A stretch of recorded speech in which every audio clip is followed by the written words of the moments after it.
we need to start with a review of all of biblical history. That'll be a quick little thing. We're just going to go over the whole Bible real quick, and then. But some of you have had this before, so this will be a review for you. But Ruth, I don't think you did. Did you ever have this chart you see with these boxes and things? Mm-mm. No. So I'll just review it real quick.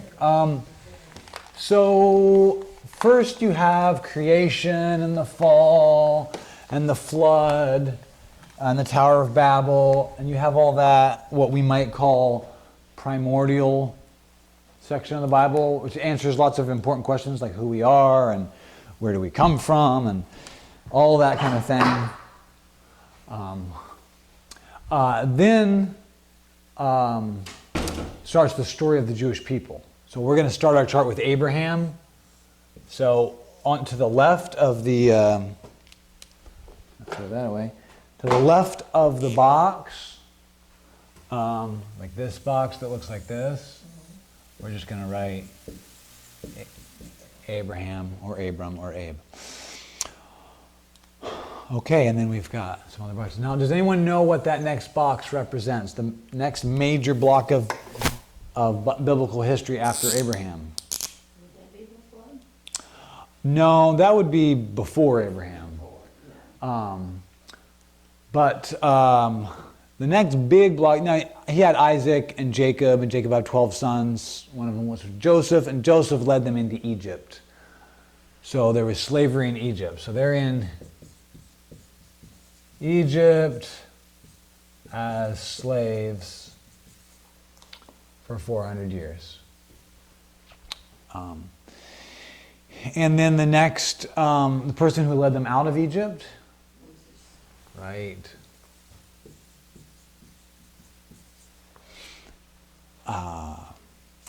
And then Moses led them right up to what? Moses led them right up to the promised land, and Joshua brought them in, and they lived in Canaan. And what kind of leadership did they have? Moses was the first of this type of leader, and then Joshua, and then a bunch of other leaders. What form of government? It was like a tribal confederacy, but what type of leaders did they have? There's a book of the Bible named after this type of leader. Starts with a J. You. Yes. Judges, and they're in the promised land now. And who was the last? Moses was the first judge. Who was the last judge? Anyone know? Samuel? Yes. Samuel was the last judge, and he is transitional because he anoints the first two what? Kings. Yes. He anoints the first two kings, Saul and David.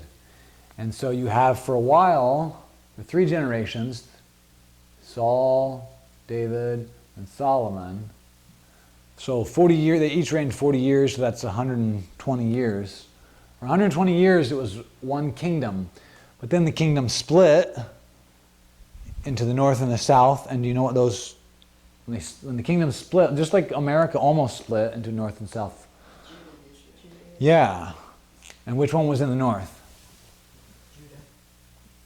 Close. Very close. Israel. Yes. I didn't really remember. I was guessing. That's okay. You had a 50-50. Those are good odds. They say on the SATs, if you can eliminate one answer, you should guess. Because you get more points for getting it right, and you get very few taken off for getting it wrong. So,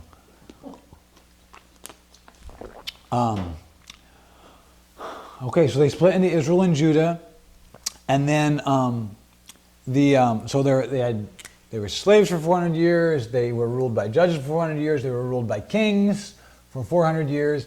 And how could a kingdom end? Yeah, they were taken over. That's right. Was that the Assyrians that It was for the north, yes. Yeah, so for the northern kingdom, let's do this in a different color. The captivity would have been longer, and that was by Assyria. But the southern kingdom didn't get taken over until later, and that was by Babylon. And then, after that, what we call the exile, because they were not just taken over. Like if somebody took over America and then they ruled our country, we didn't get presidents, we just had these other leaders. That would be different from what happened to them, because that had happened before with the Philistines, with lots of people. But what happened now was they were taken over and they were physically taken to another place out of their land. So that would be like if, say, some nation like, China took over America and they took all Americans back to China and settled them in different towns. That would be quite traumatic. Then, so we had Assyria, we had Babylon. Then Persia took over Babylon, and Persia said, everybody can go back. Wherever, because Babylon would take different people from different places and make people move all over the place, because it's hard to rebel when you're getting used to a new place. And Persia said, go back. If you want to go back to wherever you came from, go ahead. And what's interesting is everybody loves them. Everybody loves Cyrus and the Persians for that. But he gets the same benefits, because everybody's busy moving and all that. And it's hard to rebel when you're getting used to a new climate and a new everything, trying to build a house and trying to start a farm. So there's this time period where the Jews are returning and different stuff is happening. Not all the Jews are returning, but some Jews are returning. And we call this the post-exile. And then there's 400 years of books of the Bible being written, and then the time of Christ in the New Testament. So this post-exile is where the book of Ezra, Nehemiah, and Esther take place. And then some of the prophets too. Now, Ezra and Nehemiah are about Jews coming back to the Promised Land, rebuilding the temple and Jerusalem and the walls. But Esther is about Jews who didn't come back. And so she, at least Mordecai, she's pretty young, but at least Mordecai was aware that some Jews were going back, and he did not. Okay, so that's the big picture of the whole story of the Bible. Now, the question is, what are the 4 biggest events in that whole story? Not counting Jesus, because obviously he would be the biggest of all. But in Old Testament times, what are the 4 biggest things? The Jews, Egypt, the slavery time? Yeah, I would say the escape from slavery. Okay. The Exodus story. Yeah, because the truth be told, I said they're slaves the whole time. It started out pretty good. Yeah, it did. And it wasn't till towards the very end when it started getting bad. And that's when the Exodus story starts. It starts with, and then there arose a Pharaoh who didn't remember Joseph, because Joseph had saved Egypt, and everyone's like, oh, these Jewish people are great.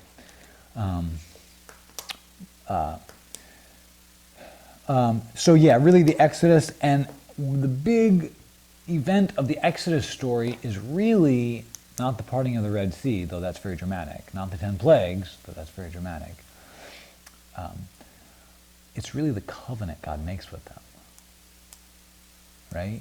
God comes down, they're out in the desert, God comes down and says, I'm going to be your God, you're going to be my people, these are all the rules you're going to follow, that's why there's so many laws. this is how you're going to build my tabernacle. That's why there's like chapters and chapters about how to build the tabernacle. This is how you're going to do the sacrifices. He's setting up a whole new culture and religion and everything for them. That covenant. Would that be the second one? That would be the second one. How did you know? Because I was putting too much in the first one. The second one is, Working. basically the second one is Moses' covenant. The first one, or something before that, it's a really big deal, is really Abraham.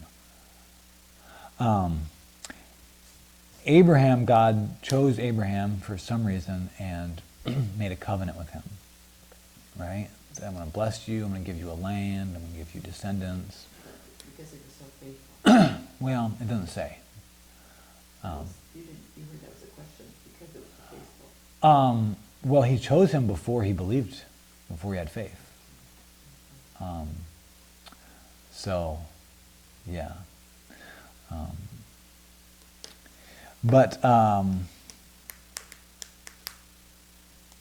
Then God told him he was going to have descendants, and so he's like, well, obviously I'm too old to have descendants, and so is my wife, but God said it.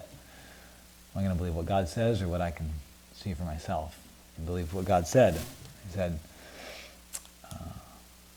Abraham believed God, and he credited it to him as righteousness. So it's like God counted it, his belief, as though you're righteous. He wasn't righteous. He obviously was not a righteous man. He was willing. That was the thing I think about Abraham, just jogging off, not even knowing where it was going. Yeah, that was a big. Yes. But it's just important to know that while he lies and does, immoral things and sleeps with people who are not his wife and things like that,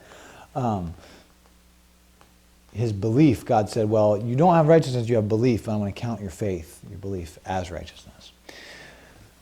Okay, so Abraham's covenant, God promises land, seed, and blessing. Moses' covenant, a whole lot of things. You got, essentially 4 books of the Bible, Exodus, Leviticus, Numbers, and Deuteronomy, about that covenant. And then the next big event, you might think it's Samuel because he is a turning point, but it's actually David. God makes a covenant with David. Anyone know what the covenant is? The covenant is like a pact or promise. Actually, what was related to that? Yeah, what we call the Davidic covenant. We call them the Abrahamic, Mosaic, and Davidic covenants. But what is the covenant that God makes with David? Anybody remember? David says, I'm going to build you a house, meaning a temple. And God says, no, you're not. I'm going to build you a house, meaning a dynasty, right? Household. So he says, David, you will always have a son on the throne. So Solomon's on the throne, and then Solomon's son, Rehoboam, is on the throne, and then I think Asa, and there's a whole bunch of, all the way to Jeconiah, a whole bunch of descendants on the throne. And then Jeconiah gets taken away into captivity.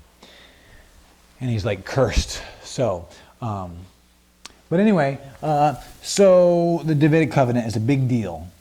The Jewish people thought, oh, God promised we'll always have a king. So, like, nobody can ever take us over.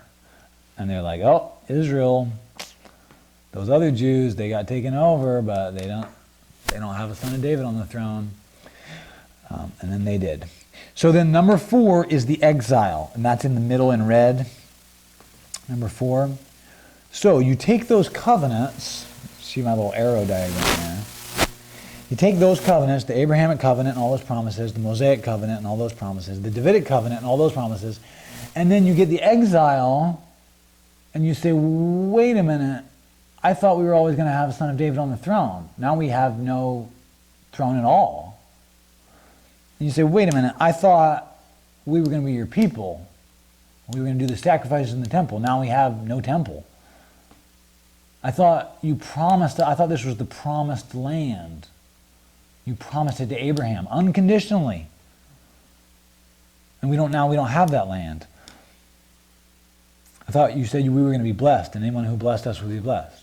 Well, now we're slaves in Iraq, a desert.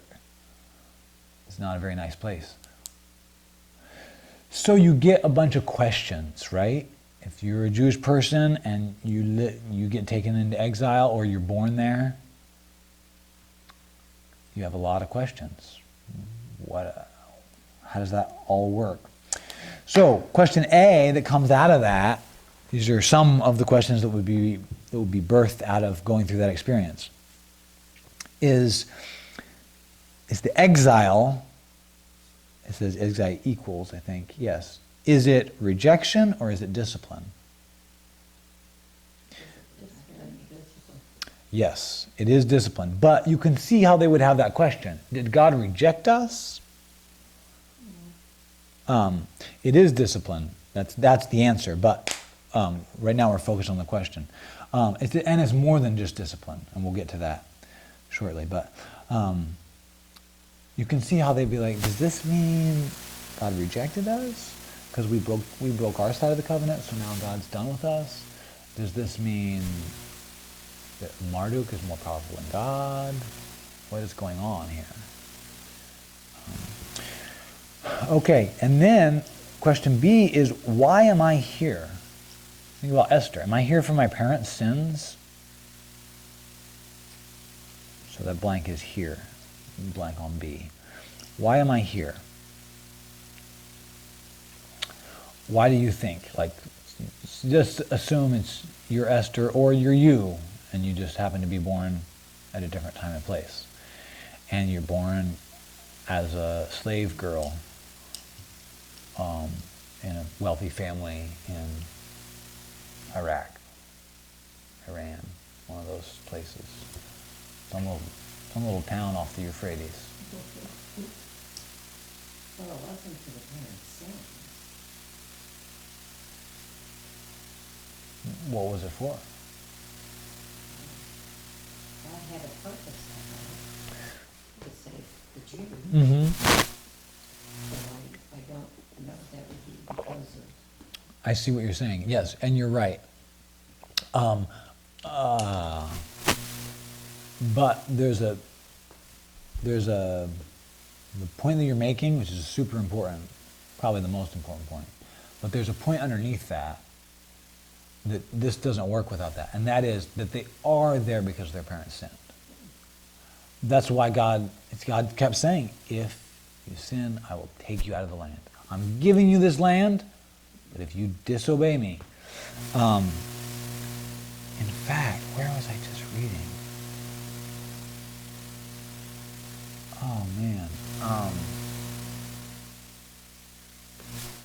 I think it was in Deuteronomy, but he said, it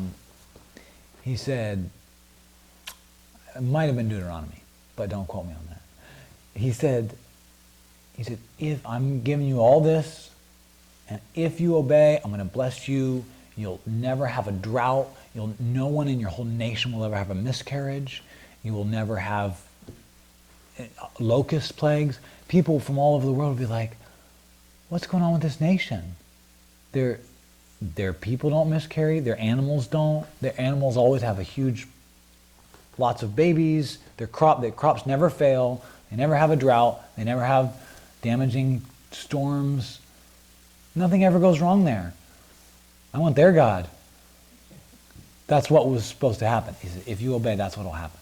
But if you disobey, I'm going to send people in who are going to punish you and kill you. And he says, and if you still don't listen, I'm going to send wild animals that will come and devour you and drag off your babies and kill you.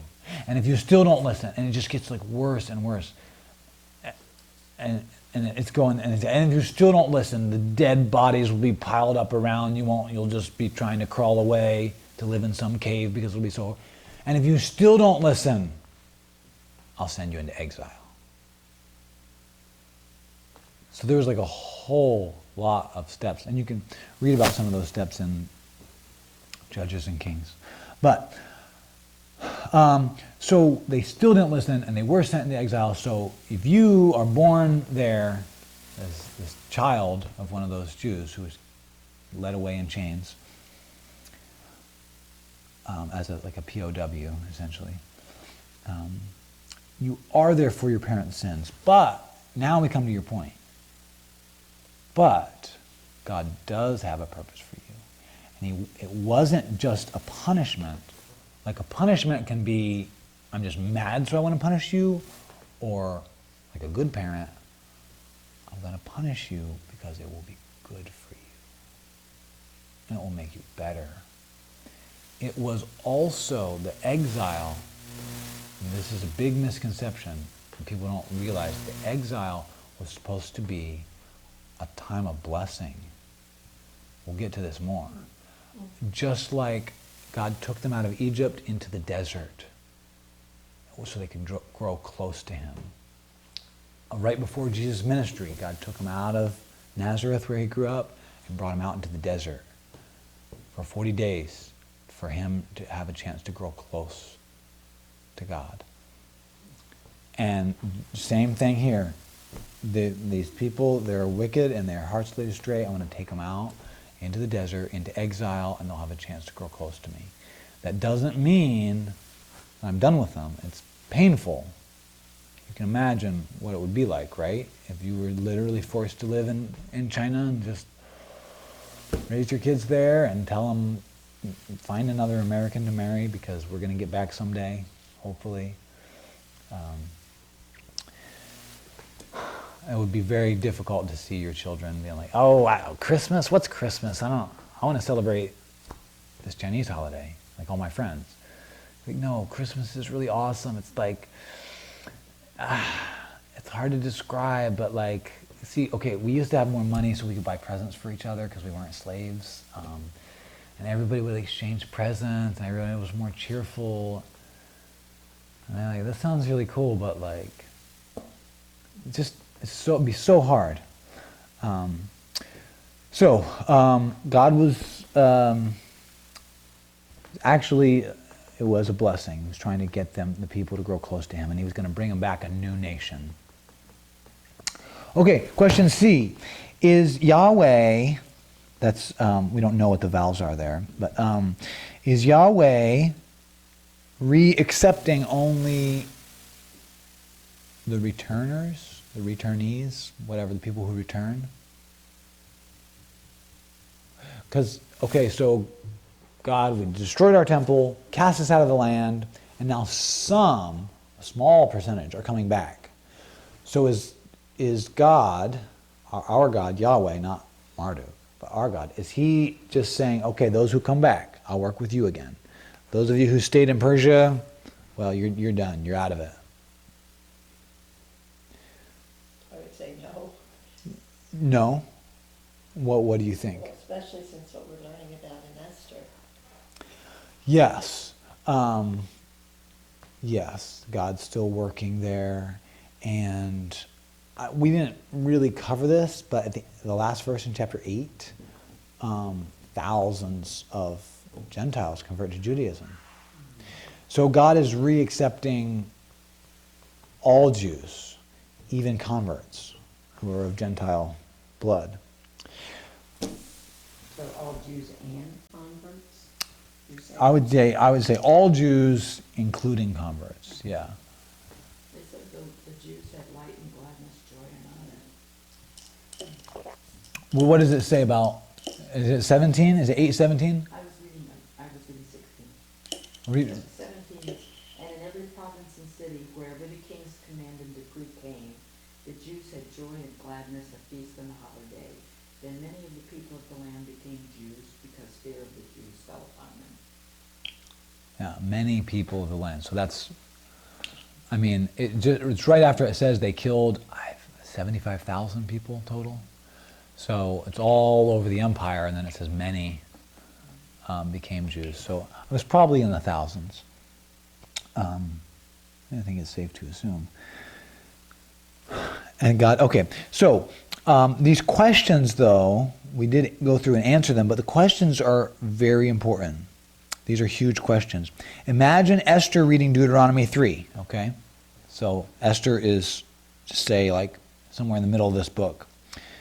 chapter 3, say. She's reading her Bible, and she reads Deuteronomy 3.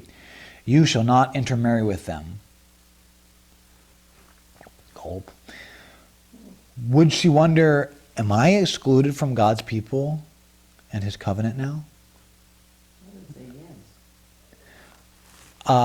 yes. She probably has that question, right? I guess I married a Gentile, so I guess I'm out of it. Maybe not. Imagine Mordecai reading Deuteronomy 23:1.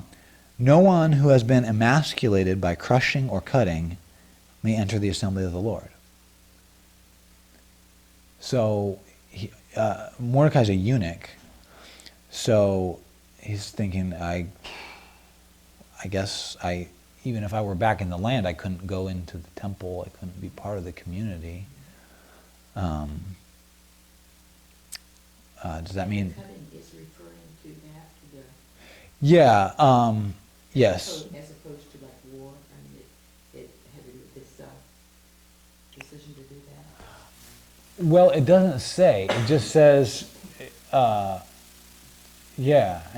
any man who is castrated or had his. Oh, I see. Emasculated. Yeah, it's about his genitals. Yes. Yes. If he doesn't have them because they're crushed or because they're cut off, then he can't enter the assembly. So does that mean then that because he can't, because even if he went back and there was a temple, because Ezra had rebuilt the temple, he wouldn't be able to participate? Does that mean that God is just done with him? Well, you can't be part of this covenant because this covenant is Abraham's seed and descendants, and you're not going to be able to do that. So, it's hard to look at this because we live in the age of grace, and your mind thinks, oh yeah, because we can be forgiven, blah blah. But they didn't tell that then. They didn't. Yes, you're right. Well, we're going to get to it on the next page. Oh no, the second. Soon we're going to get to a passage in Isaiah that addresses all this stuff. But I'm saying it's just hard to. It's hard to put yourself in that situation. Wearing grace, right. That's right. Sure. Yeah, they are under the law, and Esther, she can't get out of this marriage. Women couldn't get a divorce, especially not if you're married to Xerxes. And she can't. There's no temple for her to do those sacrifices, so she can't do the sacrifices. And Mordecai can't change his situation, his physical, bodily situation.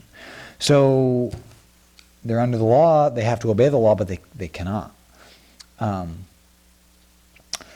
So imagine thousands of Gentiles who are converted to Judaism in Esther 8:17. What would they think when they read Deuteronomy 23:3? No Amorite or Moabite or any of their descendants may enter the assembly of the Lord, not even to the 10th generation. Okay, I'm not an Amorite or a Moabite, but I am not, a different. Does that mean that this Yahweh God that I'm now, he's my God, and I got rid of my idols of Ishtar or whoever, does this God not accept me because I'm a different race? Just there'd be so many questions. They may think that. Right, it's just a question they would have. And then there's more. Let's turn the page, we'll look at some more. How do I be a Jew, that blank is a Jew, in a foreign land? Everything in their religion was about that land. The whole storyline from starting with Genesis chapter 12. God calls them out of Babylon to that land. And now they're like, well, now we're back there. And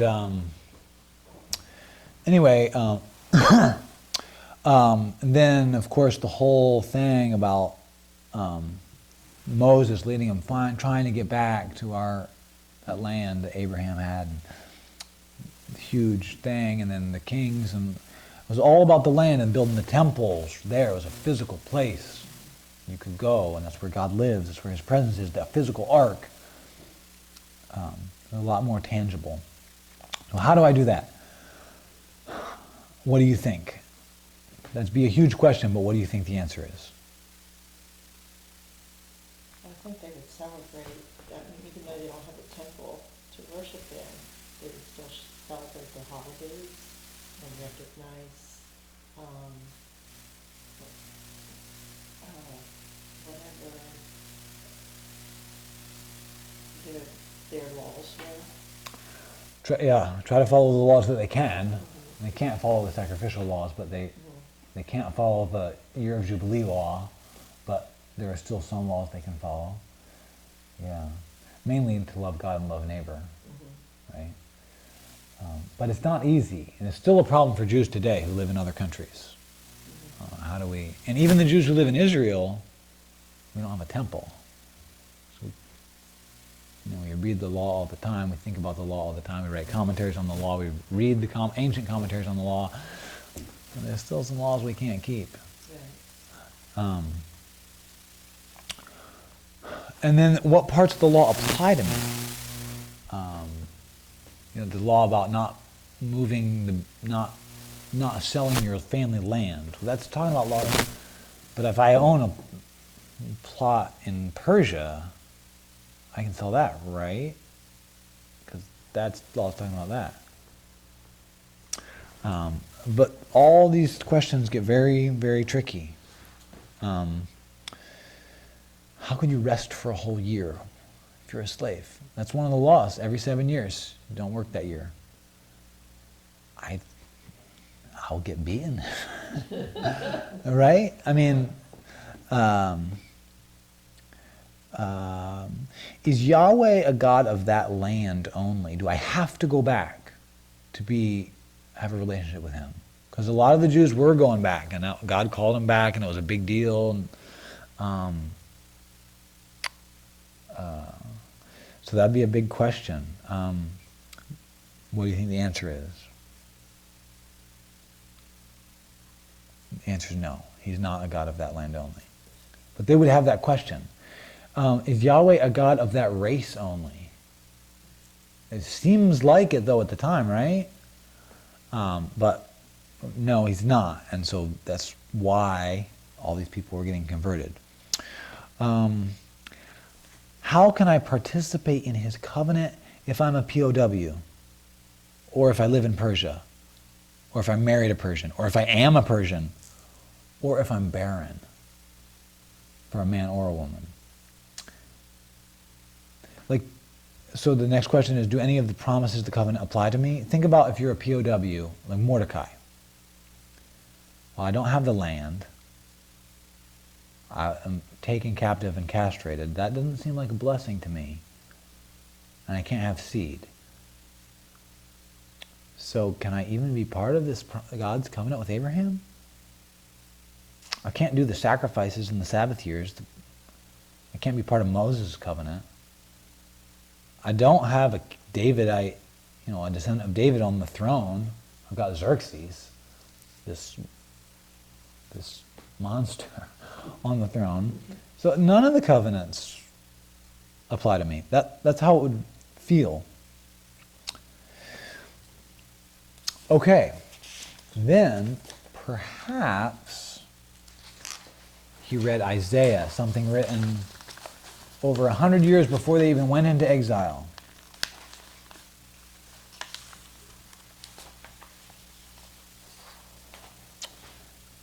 Ellie, would you like to read all the parts of chapter 55 that I put there? Now, Sure. I omitted parts, and I did a little ellipse wherever I omitted verses, because I go to 1, and then I go to verse 10. But just read all of it. Come, all of you who are thirsty, come to the waters.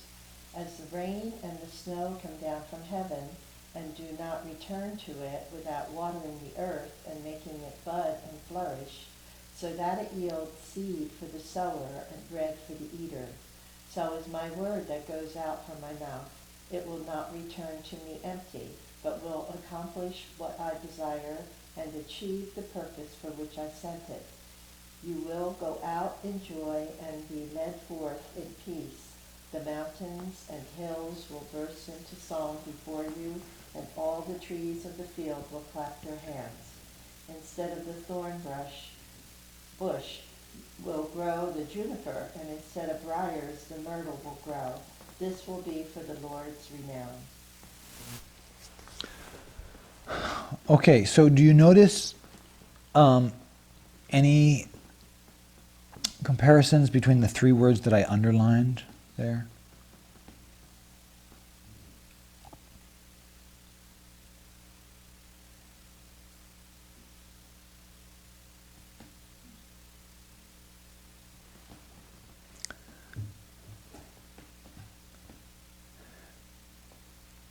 Well, these, I'm looking for the third one, it's thorn bush and briar. and then thirsty up at the top. Oh, okay.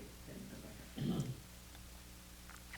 Does anyone know a place where the plants all have little thorns and spikes on them?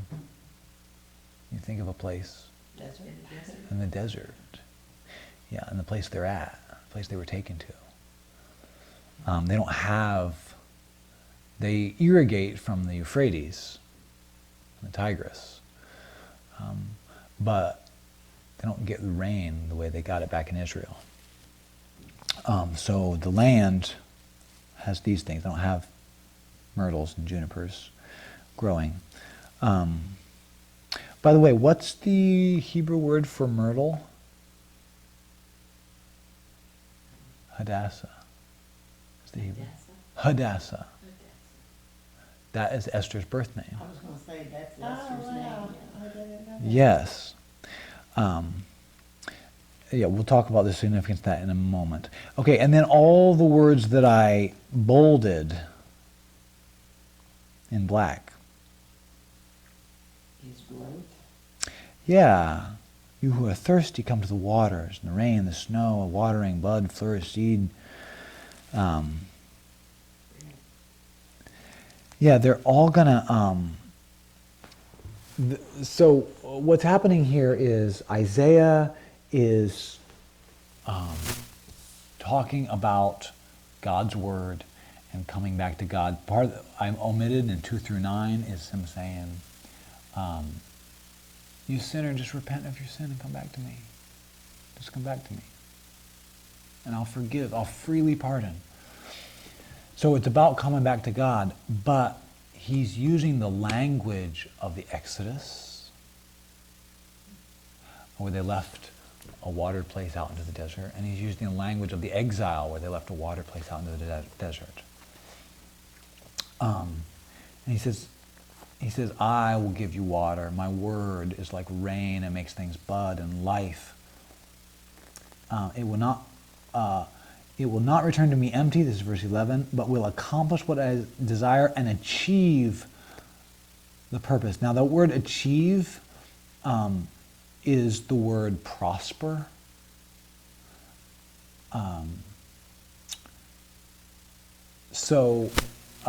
He's talking about your relationship with him primarily, but there's a subcontext, underlying thing about this exile, and he is going to take you into exile for punishment, for correction, for you to draw close to him, and also to prosper you. There are going to be many Jews who are going to prosper.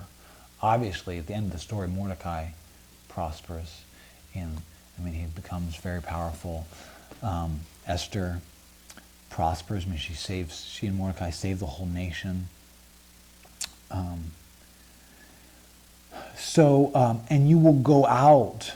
That's a reference to the Exodus and to the return from exile back to freedom. You'll be led forth in, go out in joy, led forth in peace. Now, it's very tricky because there's these layers of meanings. He's referring to those things, but he's referring to a bigger thing of your relationship with God. Go forth in peace, be freed. Of course, all that's building on This is chapter 55. We just had chapter 53 with the suffering servant and how he's going to heal him with his wounds and all of that. So there's a whole lot of layers here, but the layer that I want to pick out is the reference to it's not just a time of punishment, it's also a time of blessing. It's a time for you to grow close to him. Instead of the briars, instead of the cactus, a hadassah will grow. And you can see from the little drawing, the little pictures there I have, that's a powerful image. So it's a powerful image of you can leave Iraq and go back to your land. It's also just a powerful image of how God can take a dead place and make it alive, and how God can take a dead heart and make it alive. You can see how there's all these layers, right? So Esther's parents, who are not in this, they're named in the story, but they're not talked about in the story, knew about these scriptures. And they named her Hadassah, they named her myrtle, a type of plant that doesn't grow over there. It's quite possible that they thought of that name from this passage, which is a passage about how they can prosper in the exile. And how they can be forgiven, how they can turn back to God, how God's going to let them return, how they're going to go out in joy, be led forth in peace. Okay. So, then the next chapter comes. The next verse, the very next verse starts this. Let no foreigner who is bound to the Lord say, the Lord will surely exclude me from his people. Let no eunuch complain, I am only a dry tree. Right, meaning I can produce no fruit. Because this is what the Lord says. To the eunuchs who keep my Sabbaths, who choose what pleases me and hold fast to my covenant, to them I will give within my temple and its walls a memorial and a name that is better than sons and daughters. I will give them an everlasting name that will endure forever. So the point of the having descendants nowadays is because it's fun and it gives some meaning to your life, right? That's what people would say. So you wait till your 30s and you're done having your partying days, and then you're ready to settle down. You kind of want to have a kid, because if all you're doing is making money, living in a nice place, and watching movies in the evening with your spouse, it starts to seem a little empty. So you have a child, and it fulfills you as a person. That's how our culture views having children, right? Because it's fulfilling to you emotionally. But then it was, this is how my name lives on. That's why those genealogies are so important, right? Abraham, Isaac, Jacob, Joseph. I'm in the tribe of Judah. To me, and I'm going to have sons, and they're going to look back at all their ancestors, and we're all part of this covenant with God. And then at the end of time, when it's all done, and we'll all be raised again, one big happy family. It's the way they viewed it, right? And you hear Martha in the Lazarus story saying, I know Lazarus will rise at the end of time, on the last day, we'll all rise again. But you know what I'm talking about? In John 11.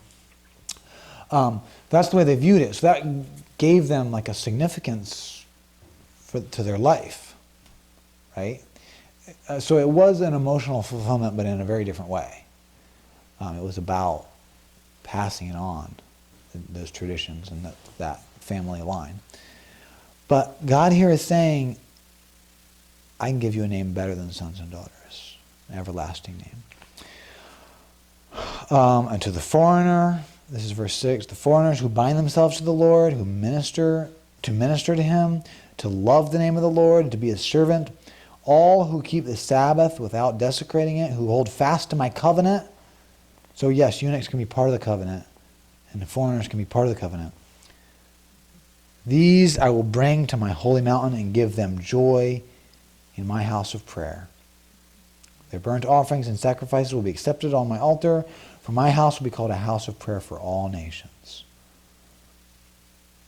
The sovereign Lord declares. He who gathers the exiles of Israel will gather still others to them, besides those already gathered.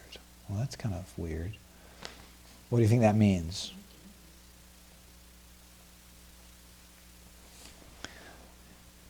That everybody will be gathered? Well, that more than just the Jews will be gathered. Not necessarily every single human being, Right. but some from all peoples, right? Every nation, every tribe, every language will have people gathered. So these passages are really about hope, and the book of Esther, you really get to know characters who live out this hope.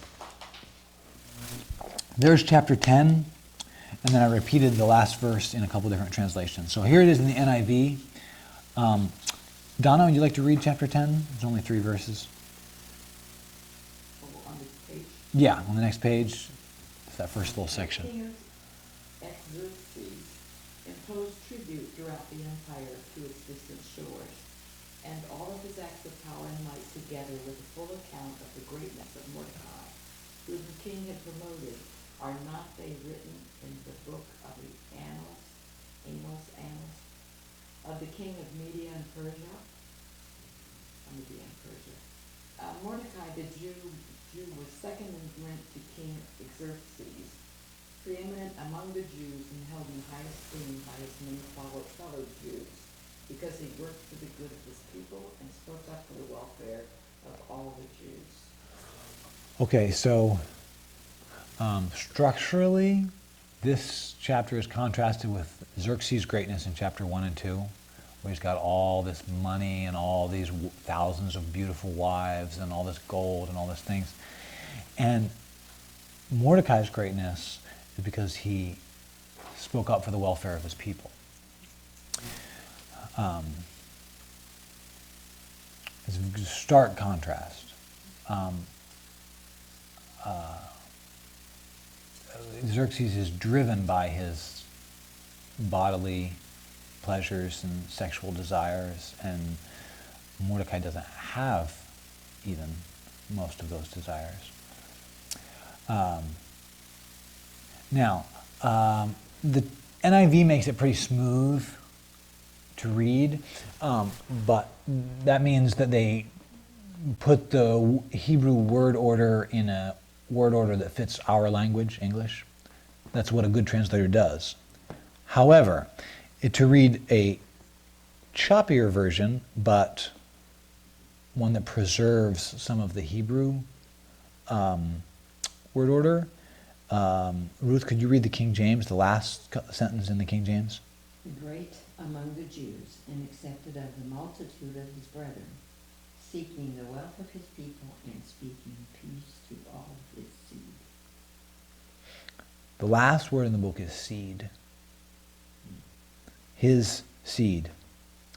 Now, a lot of translators have a problem with that because,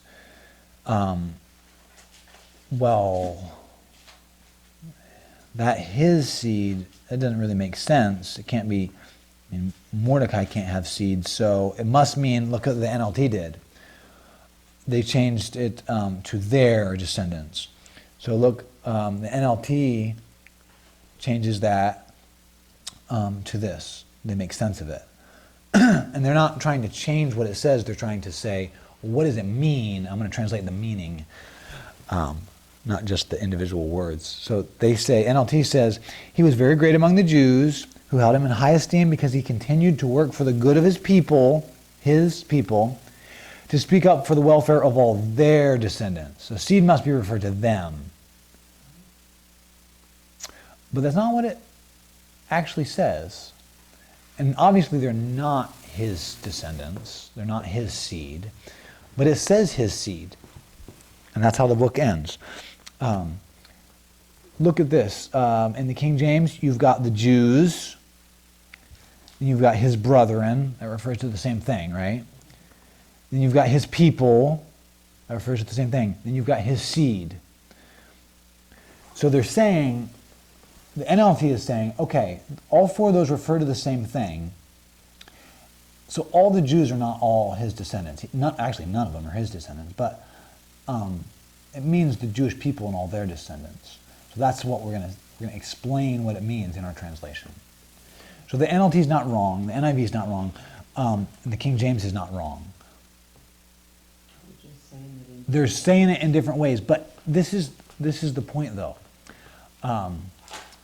Even though biologically he doesn't have any seed, there is a sense in which all the Jews become his seed. Right? It's like an equal sign.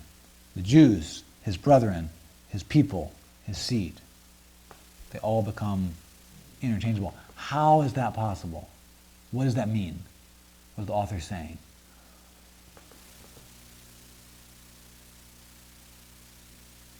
This is a story about how a eunuch gets seed, in a nutshell. That's what Esther's about. In what way could Mordecai say, in a way, they kind of are all my children? What way is that? It's not super difficult, I don't think. Think about the whole story. I gave them all life. In a way, I'm the father of the whole nation, because they would all be dead if it were not for me. So in a sense, he becomes the, what would you say, progenitor? He becomes the life giver, like the father of the whole nation. So Esther and Mordecai live out Isaiah 55 and 56. They're in a desert place, and God blesses them and causes them to prosper. He's a eunuch, and God gives him a name better than sons and daughters. I mean, think about it. Every year, it's been 2,400 years since this has happened. And every year, they've been celebrating this, the whole nation, all over the world. And you know what some American Jews do? I don't know if every Jew does this all over, but I know some American Jews, the way they celebrate this is they read over it, and every time Mordecai's name is mentioned, they all cheer and blow those little things. And every time Haman's name is mentioned, they go, boo. And also, when Mordecai's name is mentioned, they also take shots, and they read the book over and over, and they keep doing it until they're so drunk they can't tell the letter He from the letter Chet, and then they stop. And it's a big celebration. Now, in Baptist circles, we don't celebrate our scriptures that way by taking shots, but the point is, it's a joyful, it's a big party night, and they're celebrating how Mordecai saved the people. Jacob, I think it's kind of fun. I purposely brought the King James David Jeremiah's book. And it says, when King Ahasuerus imposed tribute on the land and on the islands of the sea, now all the acts of the power and his might, and the account of the greatness of Mordecai, to which the king advanced him, are not written in the book of the Chronicles of the kings of Media and Persia. For Mordecai the Jew was second to King Ahasuerus, I know I'm not saying that right, and was great among the Jews and well received by the multitude of his brethren, seeking the good of his people and speaking peace to all the countrymen. His countrymen, right? Not his seed, yeah. Now, that's... It says literally seed. Yes. It has a little, the New King James has a little note saying the literal word is seed, but the meaning is all his relatives, all the Jewish people, which is true, because they're not technically his seed, but it's calling them his seed. It's important. That's why they put that note in there, because it's an important concept. I mean, in a book that's so much about sex, the one major character who can't procreate becomes the one who gives life to the whole nation.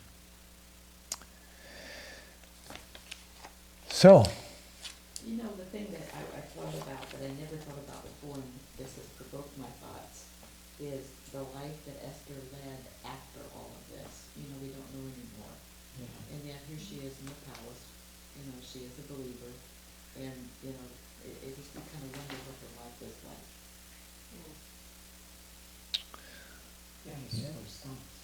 yeah. But I never thought about that before. I hadn't either, or lost it, I didn't think about it before. Right. Until we got So, into a lot it. of things I never thought about.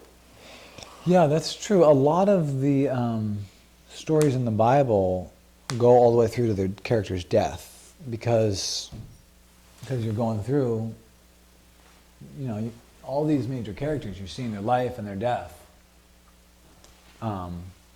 But then it starts to get a little splinter. These books, the post-exilic books. Yeah, you're just getting little snapshots. Like Haggai, little 2-chapter book. Haggai is mentioned in Ezra. It's like then the people stopped building the temple, and then Haggai showed up and said, "Start building it." And you can read Haggai, it's like 2 pages long. That's like what he said to them to get them to. It's been 16 years. You laid the foundation and you stopped doing it. But anyway, you get little snapshots of life. Okay, well, I'm going to try to announce Sunday the next class.